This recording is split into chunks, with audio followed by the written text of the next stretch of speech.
Shazam issue 2, Mark Waid writing with Dan Mora on the art. So an interesting ending to issue 1 was Shazam going kind of off the rails and yelling at people and saying he's better to the press. Do you know what's kind of funny? So I read these 2 issues back to back as well, because turns out I've not been on this week of the show for a little while, so I had some catch up. There was a point during the issue where I'm like, Dan Mora's drawing Shazam really like Zachary Levi. I'm like, I'm not really feeling that right now, because there's a lot of it on his face, and turns out he's kind of a dick. Especially if you've seen any of the stuff that he's kind of been doing on Twitter lately. Really unfortunate. Who's a dick? Zachary Levi. Oh, okay. I thought you meant Dan Mora. No, Dan Mora's lovely. I'm sure. Yeah, okay. Yeah. Just keeping track of who's the dick. No, Levi. I'm like, okay. I'm not really feeling like, why do we have to base it on him so much? Because it very clearly is. And then I got to the end of that issue where he's kind of going off the rails nuts, and all of a sudden I'm like, do you know what? It kind of fits. I get it. I think it might have been an actual creative choice now, as opposed to just let's make it look like the actor that happens to be Shazam right now. Yeah, and issue 1 set up a lot of interesting things where the gods like basically want to like take the powers back from Billy and want to discredit him effectively. So some interesting things set up in this book so far. And this one features him basically trying to figure out like what happened, like why did he say all these things. The other kids are asking him, why did you say these things? And he's like, I don't know. Was it like mind control? He said, it didn't really feel like mind control, but you know. And we get this interesting kind of thing later on in the issue where Psycho Pirate shows up, and like I think it's Freddy's like, hey, Psycho Pirate, that's why you said all those things. His whole thing is. Yeah. And I was like, oh, this is kind of a genius red herring. And I think it's not frustrating because we already know it's not him, right? We already, as the audience, know. If you see Psycho Pirate, of course you would think that. Yeah, and I think it's also smart that by the end of the issue, it makes it clear to Billy that that's not what it was. That it wasn't him that did this. Yeah. Because he's like, because he starts getting angry again and he wants to kill Psycho Pirate, but his mask's off and he's like, I don't have powers when the mask's not on, so it's not me. And he's that's a perfect example of what I was talking about, of where he looks like Zachary Levi when in this book. If you look at the panel, it's there's a guy on the train that's like, hey, stop, you'll kill him. And he goes, so? And then underneath there's the light bulb switching as he realizes what he's saying. And it's like a close-up on the eyes. And it's like very, very, very obvious in that panel, like just in that shot there of who the reference is. And I think it's just such a, it went from a choice I was so not happy about to a great one.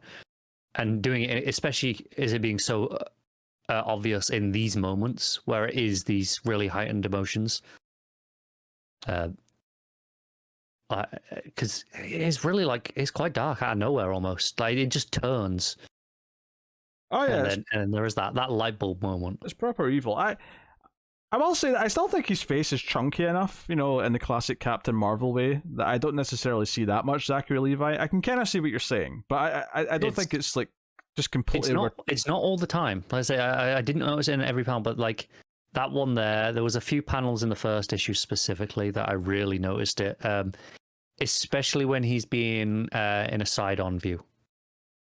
There's a lot of good art in this issue, though. I especially like the page where Psycho Pirate thinks he's got away in the train, the subway, and then there's like the page of like Shazam catching or stopping the train. Like I think that page is fantastic. You feel the momentum, the pacing. Like he really knows how to do the action scenes, and I think Waid's sensibilities are so good for cheesier comic book ideas, where he really sort of loves being in that sort of side of things, and it makes them work. And I think that's why maybe Shazam is like the perfect character for him to tackle. And then obviously you throw more on it. I don't know how this man keeps up a monthly schedule. Honestly, it's pretty wonderful. And you know, we're talking about the big beats of the issue. We've left out the dinosaur like lawyer in the suit that is amazing. Yeah, he shows up and basically says that Shazam's getting sued because he didn't have like the appropriate paperwork filled out to send the other dinosaurs back to their home planet. It's a T-Rex with a monocle. What more can he ask for? It's pretty delightful. Yeah. It's great. And then the other big plot beat of the issue is that Freddy goes to the Rock of Eternity to try and figure things out or spy or whatever, and he ends up overhearing all the gods talking about Billy, and gets now. This is actually titled the epilogue, or epilogue 1, I should say. There's 2 epilogues. Yes. So that's kind of a big cliffhanger, is that he gets caught listening to them. So I like that. I really liked that there was one point in the issue where Billy says he wished he had the X-ray vision of, and then he paused and he's like, some god with really good eyesight. And I thought that was quite funny. Yeah. So it's making me laugh. You got fun stuff like the dinosaur. I didn't expect any dinosaur aliens to come back, and I certainly didn't expect it to be with a monocle. And it was such a little like fluffy opening to a Shazam book. I was like, okay, this is a kind of a nice little, heartwarming little intro. Yeah, that's what I thought. And to actually bring it back, and it is being this recurring comedy gag now. Yeah, I'm so into it. Because it's not a million miles away from like the lizards and stuff like that Shazam sometimes deals with. Obviously we have a tiger living with them. Of course, it's already in the realms of, hey, we deal with some weird stuff anyway. Yeah, all the stuff with Shazam chasing Psycho Pirate though, and the train stuff, like all of that looks so gorgeous, and the momentum of it, like it's that page where he stops the train. Do you know what I think is so good about it? It's the angles. So the train is clearly like he's stopping at an angle. It's like going up slightly. It's like lifted at like a not quite 45 degree, maybe like a 30-degree angle. But the panel at the top where you see the inside is still like perfectly level across the page. So you have people falling across, and you're seeing the train at the angle. So it really gives you that weird perspective, and it makes it feel that you feel the motion and the angle of it even more. Yeah, and on top of that, I mean, the panel's straight across at the top, but the actual angle, it's like a Dutch angle inside the panel, even though the panel's straight. So it feels like even more of a turn when you actually see the bigger panel underneath it.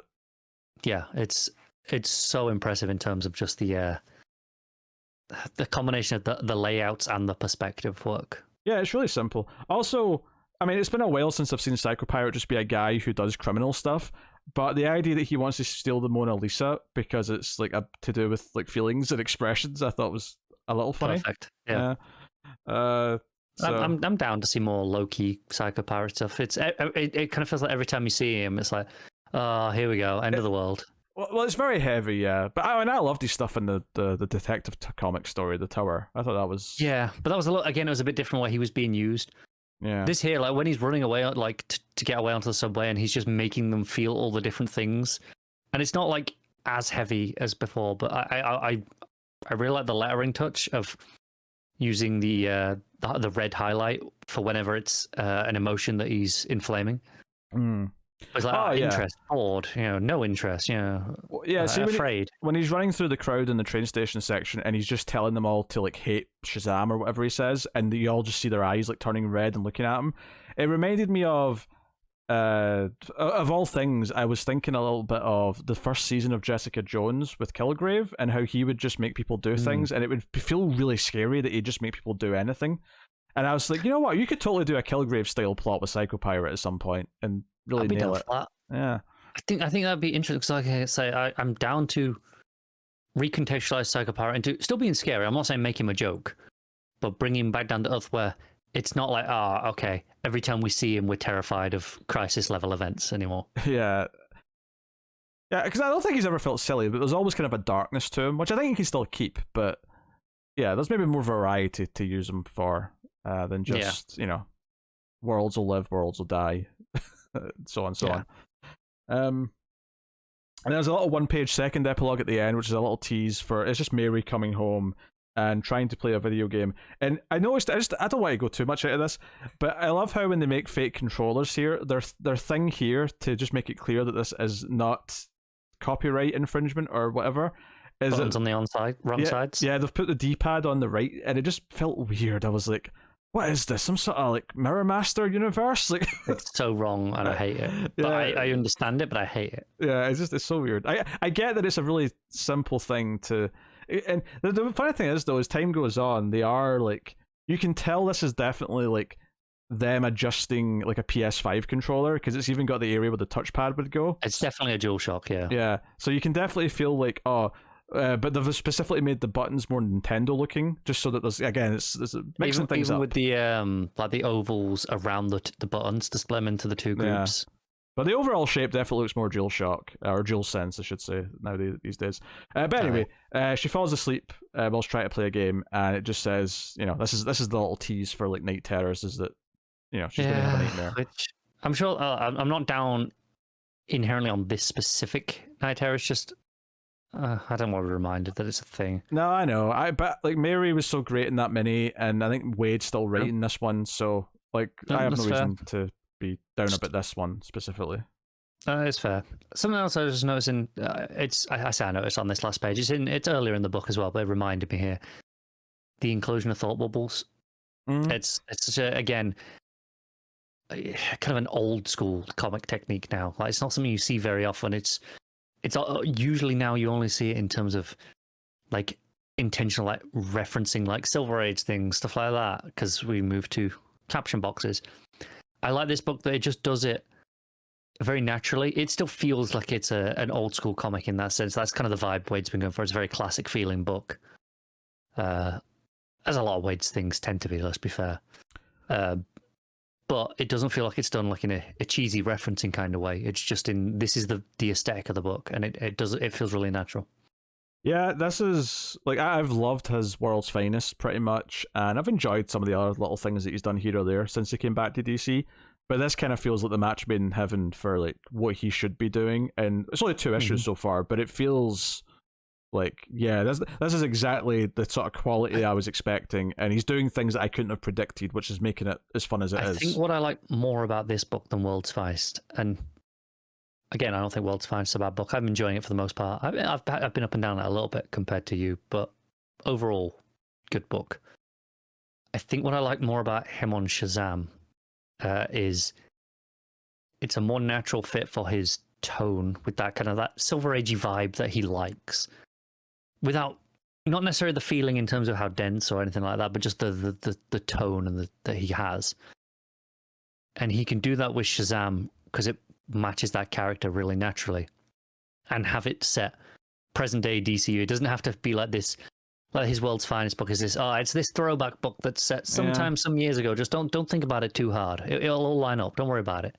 There's definitely other things I could see him working with though. I think he would be a killer person to put on a new Terrifics book. Like I think him with Terrifics would work really well. It's again, that's the same sort of thing where it's like it's kind of just a Fantastic Four, kind of like cheesy family vibe. Yeah, but I think that's why it would work, is that it gets away with being that slightly lighter tone. Or even be a young Teen Titans team, like not maybe your Titans, but your like more Young Justice Age type characters, which you kind of did with Impulse, I suppose, back in the day. But yeah, I could see it working. But yeah, I hope it goes as long as it can. I think he has a nice fit for characters that are inherently a little bit more lighthearted. Yeah, but without sacrificing weight for them, because he's very good at writing the weight for them. Yeah, I was gonna say, like, this doesn't feel like it's just, again, to our word of the moment. This is not fluff. Yeah, and obviously he's good at, like, cause, I mean, he wrote Birthright, which is obviously a celebrated Superman story. Of course, this is not to say he doesn't have range and can't do other things. I just think this is where he excels. Yeah, no, it's very, very good. What are you rating Shazam issue 2? I'm gonna give it an 8.5. Yeah, we'll go with the 0.5. I'll give it the 9. I'm this was my happy time of the week. Well, I mean.